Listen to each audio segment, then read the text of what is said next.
A federal investigation is underway in Ontario after an ICE agent fired his gun at a driver during a traffic stop. Good afternoon, everyone. Thank you for joining us. I'm Annabelle Sedano.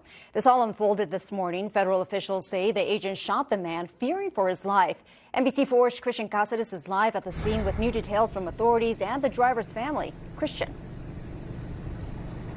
Annabelle, good afternoon to you. That's right. The Department of Homeland Security has released some information to what happened here today. They say this all started with a traffic stop early this morning along Vineyard and Marion. You can see that traffic is flowing at this time after it was closed for several hours for federal agencies that were out here like ICE and the FBI along with the Ontario Police Department.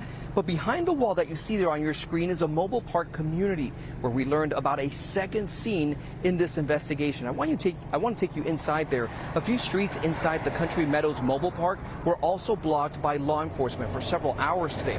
DHS says this began around 6:30 this morning when federal agents were conducting a traffic stop. They say ICE agents pulled over a driver, and that's when another driver that they say was not a target pulled up in front of the agents. He was ordered to leave, but somehow authorities say that driver attempted to run agents over by reversing directly at them without stopping.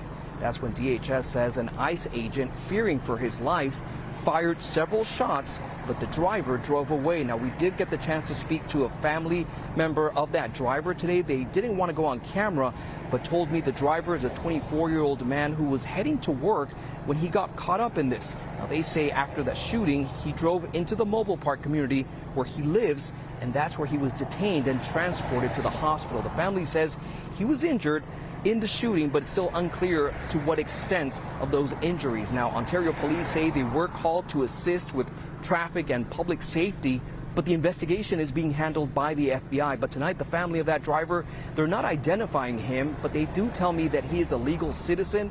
They say he has been released from the hospital, but they're waiting to get more information as to where he is right now and whether he'll face any charges. We did reach out to the Department of Homeland Security to get a better understanding for all of these questions, but we have not heard back. That's the very latest from Ontario. Christian Cázares, NBC4 News. Christian, thank you very much for that update.